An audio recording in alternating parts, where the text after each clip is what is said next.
열왕기하 7장 9절에서 20절입니다. 열왕기하 7장 9절에서 20절.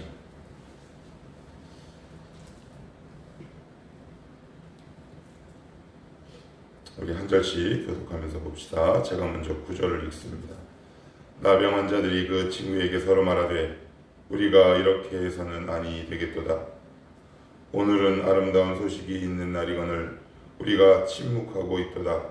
만일 밝은 아침까지 기다리면 벌이 우리에게 미칠지니 이제 떠나 왕궁에 가서 알리자 하고 가서 성문 문지기를 불러 그들에게 말하여 이르되 우리가 아람진에 이르러서 보니 거기서 사람도 없고 사람의 소리도 없고 오직 말과 나무만 비어있고 장막들이 그대로 있더이다 하는지라.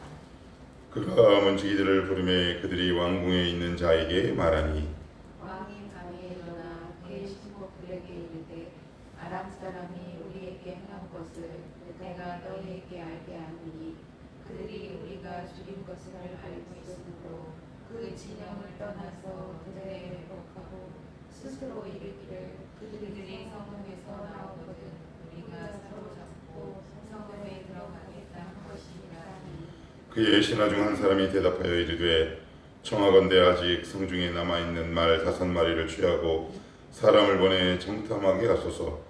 그것들이 성중에 남아있는 이스라엘 온 무리 곧 멸망한 이스라엘 온 무리와 같으니이다 하고 그들이 덤으로 들과 말들을 취한지라.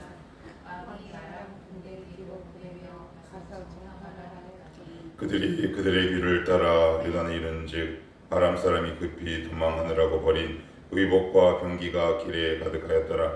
사자가 돌아와서 왕에게 알리니 백성들이 나가서 아람 사람의 진영을 노려본지라.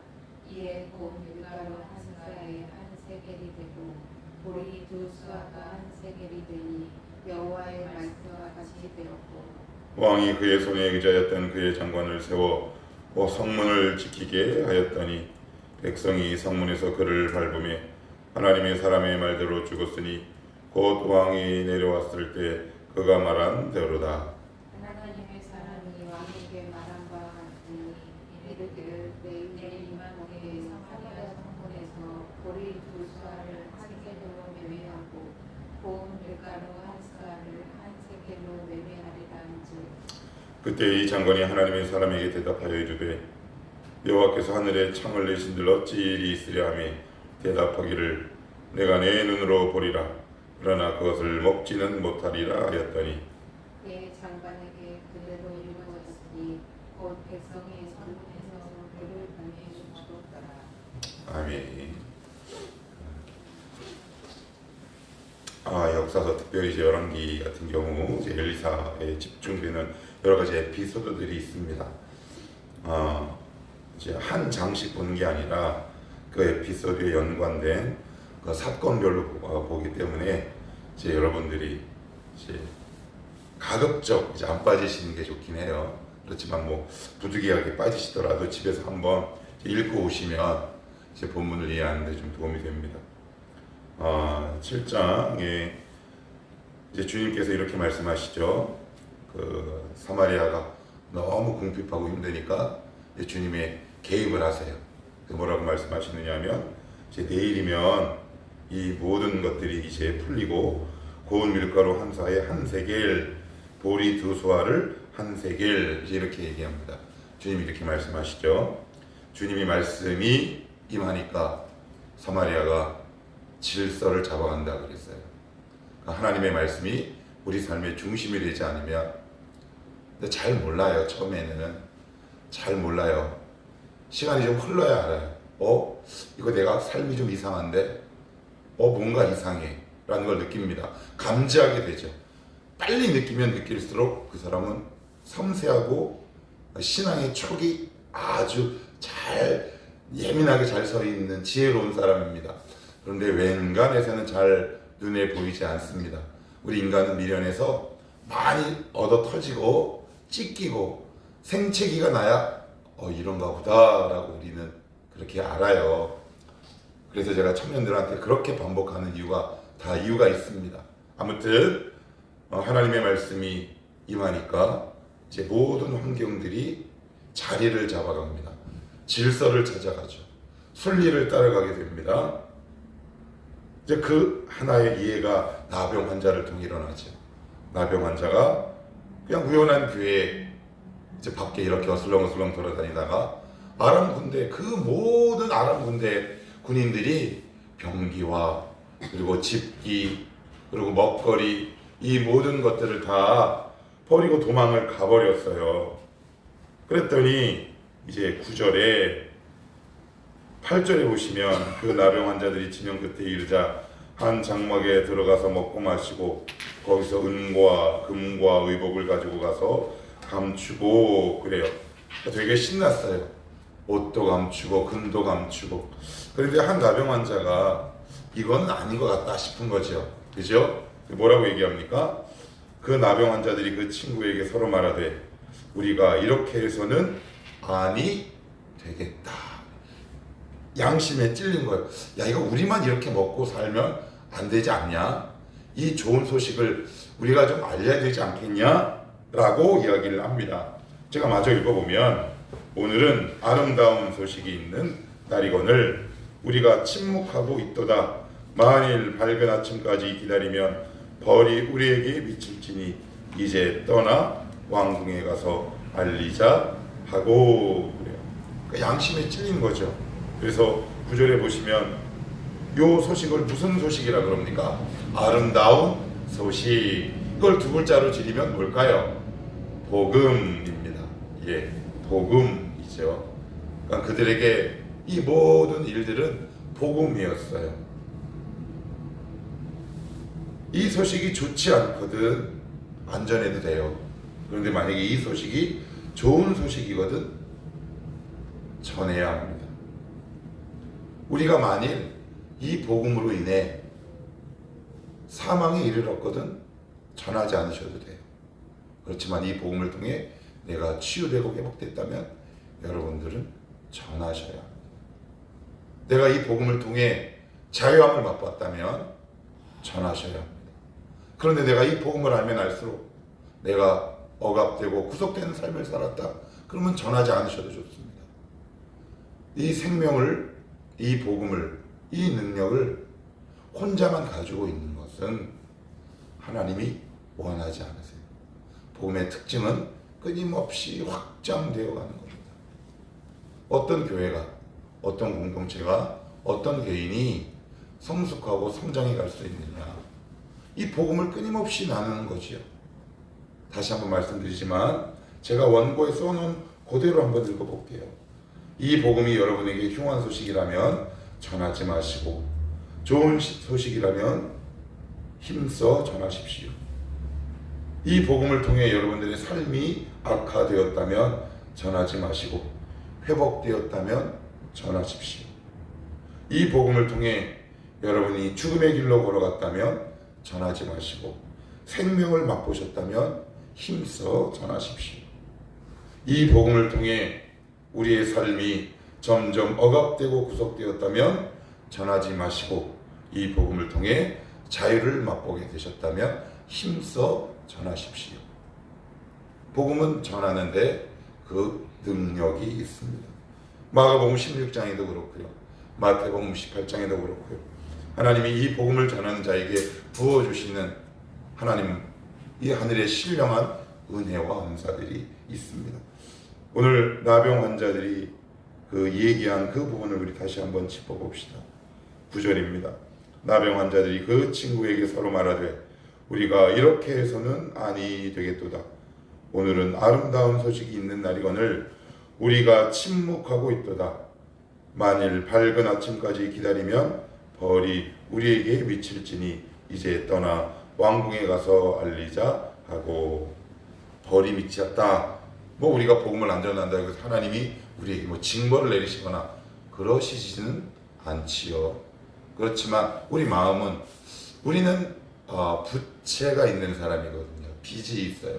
근데 제가 이런 표현을 잘 안 쓰는데 제가 왜 안 쓰냐면 특별히 한국 사람들에게 이 표현을 잘못 쓰면 그거 갚으려고 막 해요. 이게 무슨 의미냐? 하나님의 사랑은 못 갚아요. 부모의 사랑 갚을 수 있나요? 못 갚습니다. 그래서 이 율법 의식으로 가득 차 있어요.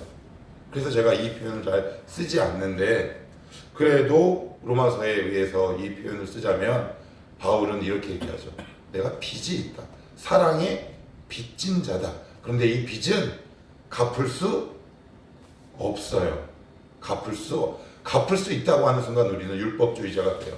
그렇지만 그 빚을 갚기 위해 최선을 다해야 하는데, 그 빚을 갚는 그것은 성경은 뭐라고 얘기하느냐? 복음을 전하는 것이다 라고 일관되게 증언을 하고 있습니다. 한번 전해 보십시오. 여러분, 이웃과 사랑하는 사람에게 뭐 특별한 사형리에 대해서 모르셔도 됩니다. 예수가 나를 변하게 했어. 내가 예수 믿었더니 내 안에 평안이 있더라. 내가 너를 보니 너의 삶이 너무 힘들어 보이던데 혹시 우리 교회 가서 예수 만나볼 생각은 없니? 어렵지 않습니다. 이 두려움은 사단이 우리에게 주는 것이겠지. 하나님 우리에게 주신 것은 두려워하는 마음이 아니기 때문에 그렇습니다. 아무튼 이들은 아름다운 소식을 어떻게 해요? 전해서 사마리아 이 성읍을 살리죠. 그죠? 살립니다. 이 나병 환자들이 뭐가 됐어요? 생명의 도구가 된 겁니다. 어떤 도구가 됐나요? 회복의 도구가 된 겁니다. 여러분들이 그 하나님의 도구요 통로된 삶을 살 수 있기를 축복합니다. 하나님, 제가 바로 은혜의 도구가 되게 하옵소서. 그래서 10절 가서 문지기를 불러 그들에게 말하여 이르되, 그래요. 그러면 우리에게 이런 고민이 있어요. 하나님, 근데 전에서 만약에 제가 안 온다면 어떻게 해요? 그건 개 몫입니다. 개 몫이에요. 여기 처음에 볼까요? 12절 왕이 밤에 일어나 그의 신복들에게 이르되 아람 사람이 우리에게 행한 것을 내가 너에게 알게 하노니 그들이 우리가 줄인 것을 알고 있으므로 그 진영을 떠나서 들에 매복하고 스스로 이르기를. 믿었다는 거예요? 안 믿었다는 거예요? 위장 전술이라고 믿는 거예요. 그죠? 근데 여기서 우리가 놀라운 게 있어요. 왕은 전투에 능해요? 능하지 않아요? 능하지요. 여러분들 나이 먹을수록 세상 어떻게 살아야 되는지 이치에 능하지요. 예, 거기에 속으시면 됩니다. 여러분 조심하셔야 돼요. 나이 먹은 인간들일수록 복음의 능력을 경험하기 어려워요. 왜요? 나에게 경험치가 쌓였기 때문에 그래요. 내가 인생 살아보니 안 되더라. 그것을 가지고 믿음으로 잣대를 삼기 때문에 그렇습니다. 망하는 겁니다. 여러분들의 경험이 진리가 아닙니다. 하나님의 말씀만이 진리인 줄 믿습니다. 여러분의 경험을 신뢰하지 마십시오. 왕은 전쟁에 능한 사람입니다. 우리는요, 여러분은요, 나이가 들면 들수록 뭐에 능해집니까? 흔히 하는 시쳇말로 세상에 짬밥에 능해지지 않습니까? 그래서 뭐라고 얘기합니까? 얀마 인생 그렇게 사는 거 아니에요. 물론 맞지요. 그런데 어디에서 맞습니까? 믿음 안에서 해석될 때만 맞습니다.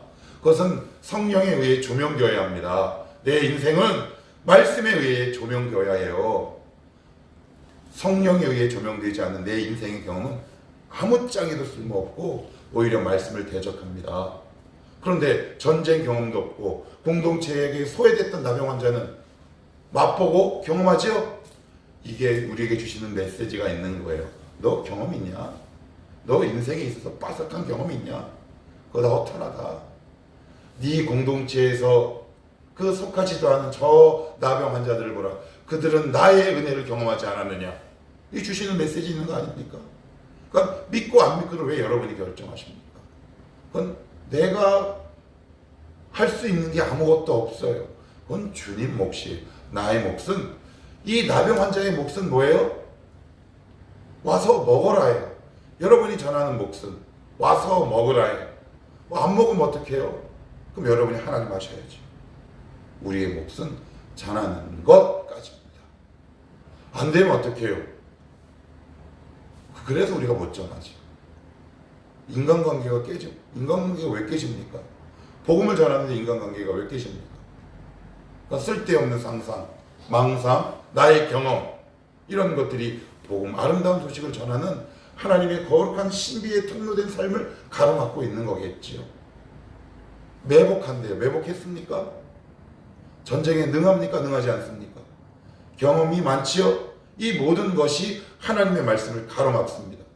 여러분의 생각이 하나님의 능력을 가로막아요. 다 버리고 가십시오.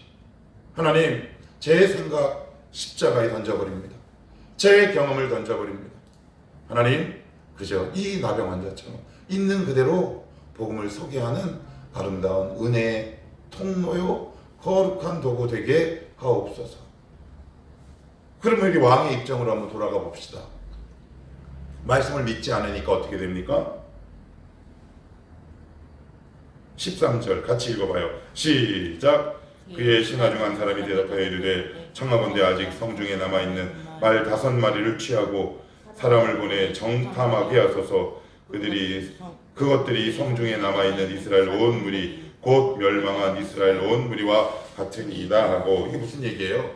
아직 여기 되게 비참한 말이 있어요. 아직 성중에 남아있는 말 5마리, 아직 잡아먹지 않은 말 5마리를 타고 정탐을 해보자는 거예요. 이거를 쓸 데 있을까요? 쓸 데 없을까요? 예, 말씀을 믿지 않으면 우리의 인생을 허비하는 기간이 길어집니다. 여러분 자녀를 위해서 이렇게 기도하십시오. 하나님, 인생 허비하지 않게 하옵소서. 믿음이 없으면, 말씀이 없으면, 신앙이 없으면 허비하는 기간이 길어진단 말이에요. 우리 경험했잖아요. 말씀이 없을 때 우리의 인생이 얼마나 의미 없이 흘러간다는 것. 근데 우리 자녀들, 이제는 우리가 인생을 허비하지 말아야 되지 않겠습니까? 뭐가 없으니? 말씀을 믿지 않아. 뭐가 없으니? 믿음이 없으니. 은혜가 없으니. 나병 환자도 맛봤던 하나님의 은혜를, 심지어 그 신하라는 사람이, 고관 대작이라는 사람이 하나님의 은혜를 맛보지 못한다. 뭐가 없어서? 말씀이 없어서. 무엇이 부족해서? 은혜가 부족해서. 성령의 역사가 없기 때문에. 다 그거 아니겠습니까? 우리의 자녀를 위해서 울어야 할 것. 하나님, 청년의 때 하나님의 은혜를 경험하게 하옵소서. 그것만큼 소중한 기도는 없어요. 여러분, 그것 위해서 제1순위를 기도하셔야 돼요. 엉뚱한 거 기도하시면 안 돼요. 하나님, 시집장가 잘 가기, 물론 그 기도하셔야지요. 그렇지만 후순위입니다. 나중 문제라고요.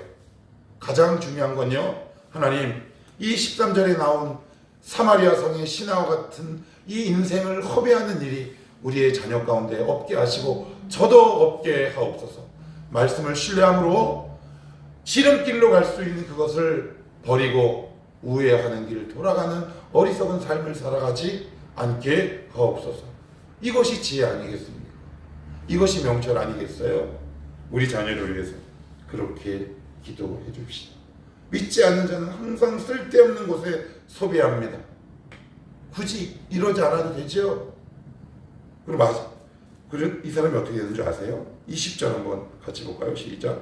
그의 장관에게 그대로 이루어졌으니 곧 백성이 성문에서 그를 밟음에 죽었더라. 이게 무슨 얘기냐면 백성이 의도적으로 밟은 게 아니에요.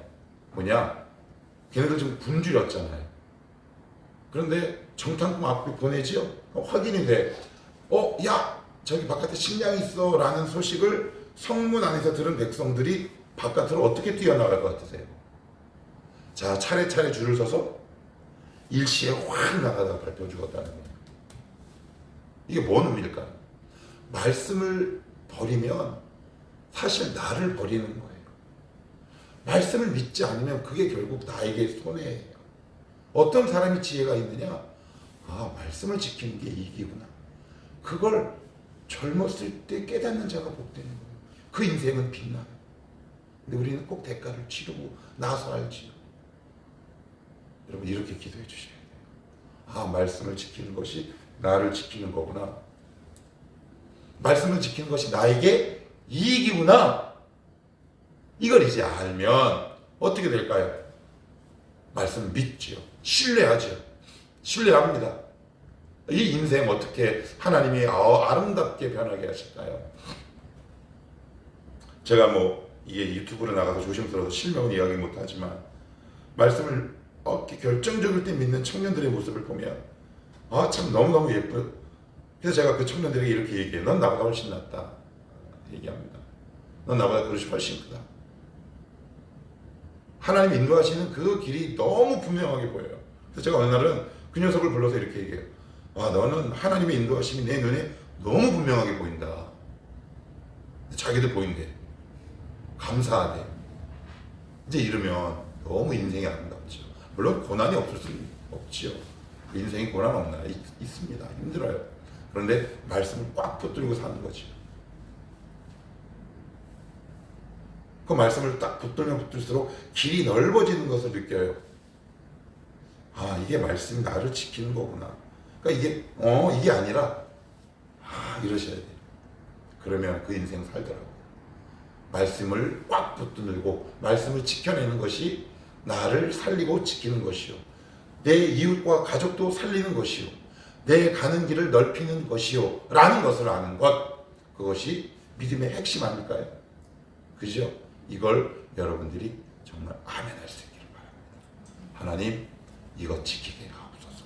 마지막으로 하나만 더 보시면, 자, 여기 보시면 16절입니다. 백성들이 나아가서 아람 사람의 진영을 노략한지라. 그래서 노략한지라라는 말은 이게 이제 어떻게 나갔다라는 거예요. 질서 없이 막 나갔어요. 사실 노략할 게 있어요, 없어요? 없지요? 예, 없어요. 여기서 이제 왜 노력이라는 단어를 썼냐면, 이제 뭐 이게 전쟁에서 이겨가지고 어떤 것을 아무 힘 없이 이렇게 딱 쟁취하는 것을 상징하기 위해서 이런 단어를 썼던 것 같은데, 이 백성들이 한 일이 뭐가 있을까요? 한 일이 뭐가 있어요? 한 일이 뭐 있습니까? 없지요. 없어요. 누구 덕분입니까? 네 명의 나병 환자 덕분입니다. 그들이 그 소식을 전했기에 그들은 기대 반, 의심 반 했을지 몰라요. 그런데 사마리아 성 전체를 구원하죠. 내가 누군가에게 복음을 전하면 내가 한 사람을 구원하는 것 같지만 그 한 사람의 입술과 영혼을 통해 누군가에게 복음이 전이가 되고요. 그 가족 구성원 전체를 구원할 수도 있는 겁니다.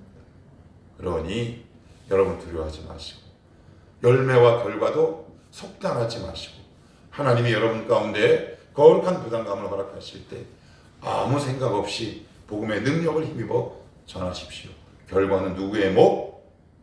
하나님의 목. 과정은 누구의 목? 나의 목.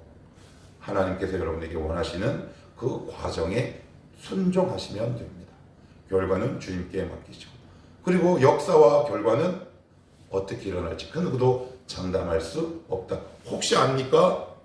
내가 누군가에게 지금 복음을 전했는데 그분이 우리 교회에 등록해서 그분이 전도왕이 될지 아무도 모르는 겁니다. 하나님의 역사를 속단하지 마시고 오늘도 하나님이 여러분들에게 하라고 요구하고 계신 그 말씀을 꽉 붙들고 나아가 순종할 때 하나님이 여러분의 그 순종의 발걸음에 은혜와 복을 주실 줄 믿습니다. 그 말씀을 붙들고 살아가는 지혜롭고 복된 성도가 되시기를 축복합니다. 기도합시다. 하나님 고맙고 감사합니다.